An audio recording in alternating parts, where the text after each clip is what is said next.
Hello friends, कैसे हैं आप। आज हम बात करेंगे वैदिक एज के बारे में। 1500 बीसी से 500 बीसी के पीरियड को वैदिक एज कहा जाता है।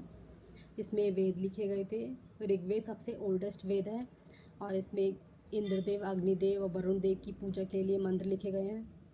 इसी का मॉडिफाइड वर्जन सामवेद है। और यजुर्वेद सैक्रिफाइस के लिए हिम्स लिखे गए हैं। यजुर्वेद में, अथर्ववेद में ईविल और डिजीज़ को भगाने के लिए मंत्र लिखे गए हैं। अब बात करेंगे ये लोग थे कौन जिन्होंने वेद लिखे। ये लोग ओल्ड संस्कृत बोलते थे, जो कि एक इंडो यूरोपियन लैंग्वेज है। रिसर्च से ये पता चला है कि ईस्टर्न यूक्रेन और सदर्न रशिया के लोग अपने आप को आर्यन बोलते थे। और ये वहाँ से 2 डायरेक्शन में यूरोप, इंडिया, ईरान में स्प्रेड हुए। ईस्टर्न ब्रांच की इंडिया आई और सप्त सिंधु में ये लोग सेटल हुए। अब बात करेंगे कैरेक्टरिस्टिक्स के बारे में वैदिक लोगों के। तो ये लोग चैरियट और हॉर्स का यूज़ करते थे वॉर के लिए, ट्रांसपोर्टेशन के लिए। ऋग्वेद में एनिमल सेक्रीफाइस का जिक्र मिलता है, हॉर्स सेक्रीफाइस का जिक्र मिलता है। सोमरस का जिक्र मिलता है ऋग्वेद में, जो कि इंद्रदेव और अग्निदेव ने अमृत पाने के लिए कंज्यूम किया था।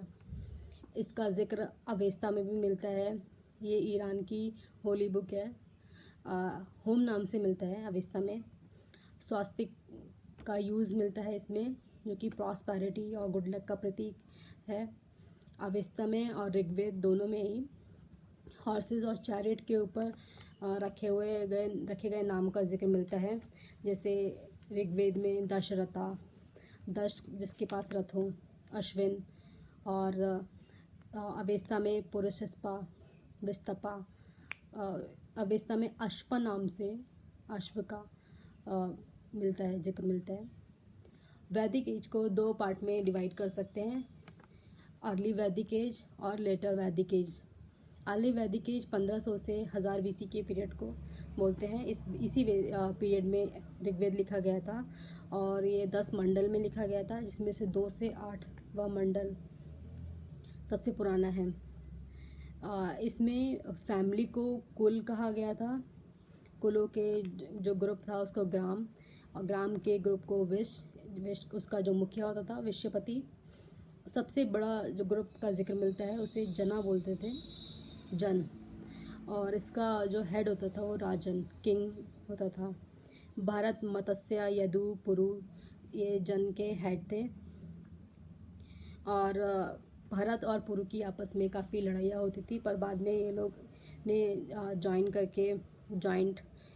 करके और साथ में एक ट्राइब बनाई, जिसे कुरु बोलते थे। इस टाइम पे पशुपालन का ज़्यादा इम्पोर्टेंस दी जाती थी फार्मिंग के कंपैरिजन में। और अगर हम इसके बात करेंगे इस पीरियड का जो फीचर था, तो उसमें एक तो जो संपत्ति थी वो कितने ज़्यादा पशु हैं, किसी कैटल्स वगैरह हैं किसी के पास, उससे मेजर की जाती थी। वर्शिप की जाती थी, घी, मिल्क, बार्ले और सेक्रीफाइस से, पशुओं के सेक्रीफाइस से किया जाता था। लेकिन इस पीरियड में कोई भी इलेबोरेटेड कोई रिचुअल्स या फॉर्मूला यूज़ नहीं होता था। लेटर वैदिक एज, ये 1000 बीसी से 500 बीसी के पीरियड को बोलते हैं। इसी पीरियड में उपनिषद लिखे गए थे और धीरे धीरे करके आर्यंस वेस्टर्न यूपी तक फैल गए और कुरुज ने दिल्ली और अपर गंगेटिक रीजन को ऑक्यूपाई किया और उसको कुरुक्षेत्र कहा। और उन्होंने अपनी कैपिटल हस्तिनापुर में सेटल की। हस्तिनापुर जो अभी आज का मेरठ है।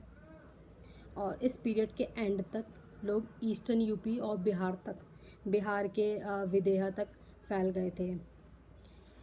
छोटे छोटे राज्यों के मिलने से बड़ा राज्य बना, जिसे जनपद कहा गया है। हालांकि इस पीरियड में मड की ईंट का जिक्र मिलता है, मतलब जो बर्न्ट ईंट होती है जो आजकल यूज़ की जाती है और जो हड़प्पन पीरियड में भी यूज़ होती थी, वो इस पीरियड में इनके टाइम में यूज़ नहीं होती थी या इनको उसके बारे में नॉलेज नहीं थी। इसी पीरियड में एग्रीकल्चर प्राइमरी सोर्स बना इनकम का, जो कि पहले पशुपालन था। और राइस और वीट मेन क्रॉप बनी। पहले लोग बार्ले उगाते थे अब बात करेंगे इस पीरियड का फीचर के बारे में, क्या क्या चीज़ थी इस पीरियड में। इस पीरियड में ब्राह्मण, जो कि 16 प्रीस्ट की क्लासेस में से एक थी, ये अपने आप को बाकियों से इन्होंने ओवरशैडो किया और ये लोग आगे बढ़ के निकले।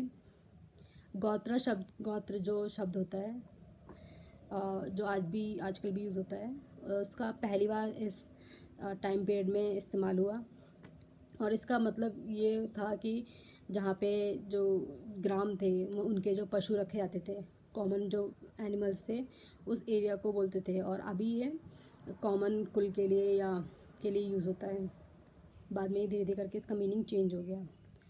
अग्निदेव, इंद्रदेव, वरुण देव की जगह पे विष्णु, रुद्र और प्रजापति का डोमिनेट हुए ये लोग इस काल में, क्योंकि ये ब्राह्मण, ये लोग ओवरशैडो, बाकी क्लासेस को उन्होंने ओवरशैडो किया था, तो ज़्यादा उन्होंने रिचुअल्स वगैरह, सेक्रीफाइस को एलैबोरेट किया गया, उसके लिए फॉर्मूला मिलते हैं, इसमें एक्स्ट्रा फार्मूलाज यूज़ किया सेक्रीफाइस वगैरह के लिए, और इससे और उनका वर्चस्व बढ़ने लगा, जिससे इस पीरियड के एंड तक आते आते बहुत बड़ा रिएक्शंस लोगों ने उठाने शुरू किया।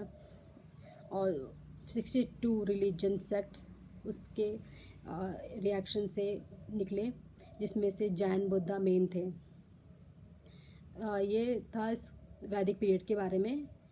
अगर आप कुछ और जानना चाहते हैं, किसी और टॉपिक पे डिस्कस करना चाहते हैं, तो आप कमेंट सेक्शन में मेंशन कर सकते हैं, लिख सकते हैं। और अगर आपको ये टॉपिक अच्छा लगता है तो इसे लाइक कर सकते हैं, शेयर कर सकते हैं, और हमारे चैनल को सब्सक्राइब कर सकते हैं। Thank you.